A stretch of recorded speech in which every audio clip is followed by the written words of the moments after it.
रायगड महाराष्ट्रासह देश विदेशातील ताज्या बातम्या पाहण्यासाठी मॅक्स इंडिया लाईव्ह चॅनलला सबस्क्राइब करा आणि बेल आयकॉन दाबायला विसरू नका।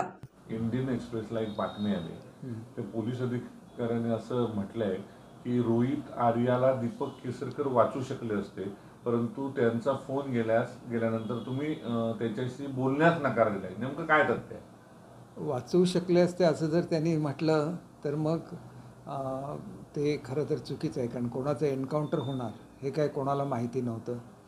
दुसरी गोष्ट अशी आहे की त्या ठिकाणी मुलांना ओलीस धरलेलं होतं आणि त्याच्यामुळे मुलांचा जीव हा सगळ्यात महत्त्वाचा असतो।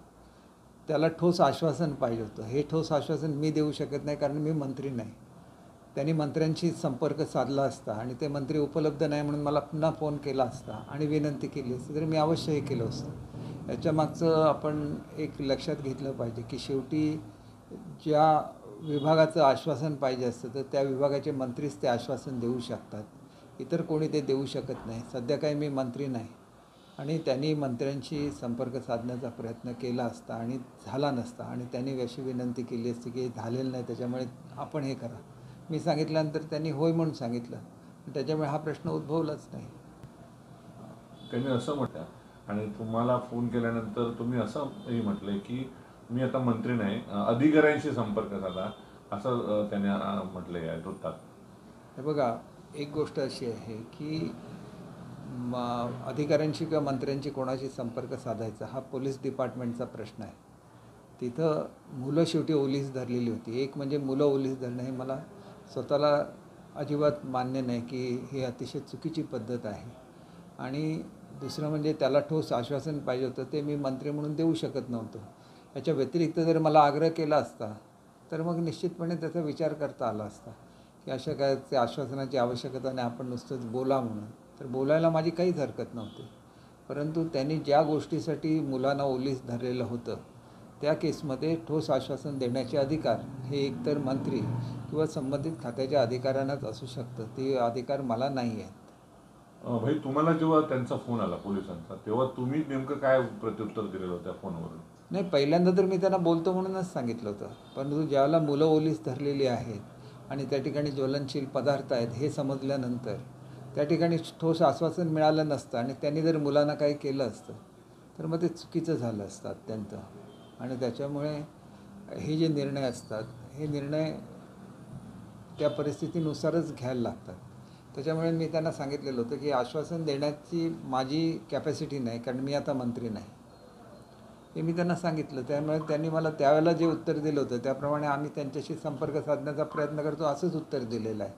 मला जर असं उत्तर दिलं असतं की आम्ही प्रयत्न केला परंतु त्यांचा संपर्क होत नाही आहे, तरी तुम्ही ह्या पद्धतीने बोला, तर मग ते वेगळा विषय ठरला असता। आणि दुसरं म्हणजे मुलांची सुटका हा महत्त्वाचा विषय होता आणि ह्याच्यामध्ये एन्काउंटर होईल असं कोणालाच वाटलं नव्हतं। जे 2 तास वाटाघाटी चाललेल्या होत्या याच्यामध्ये साधारण किती वेळा तुम्हाला संपर्क साधण्याचा त्याने प्रयत्न केला? मला एकदाच संपर्क झालेला होता। त्याच्यामुळे मला एवढंच आहे की मी जे सांगितलं हे तुम्हाला ते पोलिसांनाही सांगितलेलं आहे, त्याच्यामुळे ते ऑन रेकॉर्ड आहे की ठोस आश्वासन द्यायचं असेल तर ते मंत्री देऊ शकतात किंवा ते डिपार्टमेंट देऊ शकतं, तो अधिकार माझा नाही, हे त्यांना सांगितलेलं होतं। त्याच्या व्यतिरिक्त जर त्यांना काही मदत पाहिजे होती तर तसं मला फोनवर सांगितलं असतं तर मग ती वेगळी बाब होती। इथं ज्या कारणासाठी मुलांना ओलीस धरलेलं होतं त्या संदर्भात ठोस आश्वासन देणं आवश्यक होतं आणि ते आश्वासन देण्याचे अधिकार मला नव्हते। तुमची चौकशी होऊ शकते या संदर्भात असंही त्या पोलीस अधिकाऱ्याने म्हटले। अवश्य करावी चौकशी, शेवटी मला अधिकार नाही तर मी आला अधिकार नाहीत हे उघड आहे। त्याच्यामध्ये आपण जे काय आहे ते आपलं म्हणणं देऊ त्या ठिकाणी। भाई, तुम्ही म्हणजे ज्यावेळेला रोहित आर्य जे होते, म्हणजे ज्यावेळेला ओलीस मुलांना पकडलं होतं त्यावेळेला तुम्हाला तुमच्याशी पोलिसांनी संपर्क साधला होता, पण त्यावेळेला असं समजतंय की दीपक केसरकर यांनी बोलण्यास नकार दिला आर्याशी? नाही, बोलण्यास मी सुरुवातीला नकार दिलेला नव्हता, मी बोलतो म्हणून सांगितलं होतं। नंतर ज्याला मला कळलं की मुलांचा जीव धोक्यामध्ये आहे आणि त्याला ठोस आश्वासन पाहिजे आहे त्यावेळेला मी नंतर फोनवर सांगितलं, अगोदर मी फोनवर असं काय सांगितलेलं नव्हतं। त्याच्यामुळे ठोस आश्वासन पाहिजे असेल तर ते डिपार्टमेंट किंवा मंत्रीच देऊ शकतात, मी ते देऊ शकत नाही, ही बाब उघड आहे। रोहित आर्या याला दीपक केसरकर यांनी जर शासनाकडनं 2 कोटी रुपये यायचे होते तर स्वतःच्या खिशातनं 8 लाख रुपये का दिले? एक गोष्ट अशी आहे की त्यांची काही अडचणीमुळे बिलं होत नव्हती. त्यांनी विद्यार्थ्यांकडून रक्कम गोळा केलेली होती आणि त्याबरोबर त्याला डिपार्टमेंटने नोटीस दिलेली होती आणि हा खुलासा डिपार्टमेंटने सुद्धा दिलेला आहे.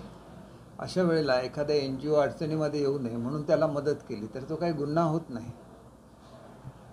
त्यांचं असंही म्हणणं आहे की जो रोहित आर्याचा एन्काउंटर झालाय तो फेक एन्काउंटर शासनाने केला नाही, कारण हे इतर चुकीचं गोष्टी आहे. लपवण्यासाठी. नाही, यात काय असं होतं का? त्याच्यामध्ये काही तथ्य नाही. मी आपल्याला पूर्वीसुद्धा सांगितलं आहे की त्या ठिकाणी मुलं ओलीस धरलेली होती. मुलं ओलीस धरणे अत्यंत चुकीची बाब आहे आणि मुलांना काय होऊ नये तर त्याला ठोस आश्वासन मिळालं पाहिजे आणि हे ठोस आश्वासन मी देऊ शकत नाही, ते मंत्री देऊ शकतात. असंच मी किंवा संबंधित त्याचे अधिकारी देऊ शकतात, मी देऊ शकत नाही, हे मी पोलिसांना सांगितलेलं होतं. त्याच्यानंतर त्यांच्याशी संपर्क होऊ शकला नाही किंवा तुम्हीच बोला वगैरे असं मला काही सांगण्यात आलं नव्हतं. याचा अर्थ स्पष्ट आहे की ते त्याच्या पुढची कारवाई म्हणून वरिष्ठांची संपर्क साधतील आणि त्याला ठोस आश्वासन मिळवून देतील अशीच कोणी अपेक्षा करणार. तुमच्याशी थेट चर्चा झाली नव्हती का? माझ्याशी थेट चर्चा झाली नव्हती. मला फक्त त्याच्याशी बोलला म्हणजे आम्हाला कारवाई करायला वेळ मिळेल एवढंच सांगण्यात आलेलं होतं. इथं आता सर्वच विरोधकांची अशी मागणी आहे की तुमची चौकशी व्हावी त्या प्रकरणात. चौकशी व्हायला माझी काहीच हरकत नाही. चौकशीचं उत्तर दिलंच पाहिजे ना, प्रत्येकाने दिलं पाहिजे. प्रत्येक नागरिकाचं कर्तव्य आहे. 2 तास पोलीस नाट्यामध्ये पोलीस जे आता जे म्हणतायत ना की तुमचा संपर्क वगैरे तुम्ही केला नाही, बोलण्यास नकार, हे नेमकं तथ्य काय आहे बाई? हे बघा, मी आपल्याला पुन्हा सुद्धा सांगतो, बोलण्याला नकार देण्यापेक्षा मी त्यांना सांगितलं की इथं तुम्हाला आश्वासन जे दिलं पाहिजे आश्वासन देण्याची मला ऑथॉरिटी नाही. त्याच्यामुळे तुम्ही संबंधित ऑथॉरिटी असलेल्या लोकांशी संपर्क साधा. कारण शेवटी मुलं ओलीस धरलेली होती, मुलं सुटण्याचा प्रश्न होता आणि त्याच्यामुळे ज्याला ऑथॉरिटी आहे त्यांनीच ते आश्वासन देणं आवश्यक होतं. एवढंच ह्याच्यातला भाग आहे. आणि समजा त्यांचा संपर्क होत नव्हता तर मग त्यांनी पुन्हा मला फोन करायला पाहिजे होता. असं काय मला एकदाच मी हा निरोप दिल्यानंतर मला पुन्हा काही फोनही आलेला नाही आहे. तुम्ही याचा अर्थ आम्ही संपर्क साधण्याचा प्रयत्न करतो असंच मला उत्तर दिलं मी ज्याला त्यांना सांगितलं. कारण शेवटी मुलांचा प्रश्न होता, मुलं ओलिसामधून सुटणं आवश्यक होतं तर त्याला ठोस आश्वासन देणं आवश्यक होतं असं मला वाटलं आणि त्यामुळे तसं मी त्यांना सांगितलं की तुम्ही यांच्याशी संपर्क साधा. त्यांनी संपर्क साधतो म्हणून सांगितलं. मला संपर्क होत नव्हता तर मला पुन्हा कॉन्टॅक्ट करायला पाहिजे होता. हे जे संभाषण तुम्ही म्हणताय ते पोलिसांसोबत होत होतं का? पोलिसांच्या सोबत, त्यांच्यासोबत काहीच नाही. त्यांच्यासोबत झालं असतं आणि समजा मुलांचं काहीतरी त्यांनी बरं वाईट केलं असतं तर त्याला जबाबदार कोण असतं? भाई, एक वेगळा प्रश्न आहे. उर्दू शाळांमध्ये वंदे मातरम बोललं जाणार नाही. वंदे मातरम गीताला 150 वर्ष पूर्ण होतात आणि 7 नोव्हेंबरपर्यंत हे गायलं जाणं वंदे भारत गीत. उर्दू शाळांमध्ये वंदे भारत आता सगळ्या शाळांमध्ये कंपल्सरी केले शासनाने, मात्र उर्दू शाळांमध्ये बोललं जाणार नाही असं कोणी सांगितलं? मुस्लिम समाज. हे बघा, वंदे मातरम हे कुठल्या धर्माशी संबंधित गाणं नाही, ते आपल्या स्वातंत्र्य लढ्याशी संबंधित गाणं आहे. त्याच्यामुळे तसा गैरसमज कोणी करू नये अशी विनंती आहे.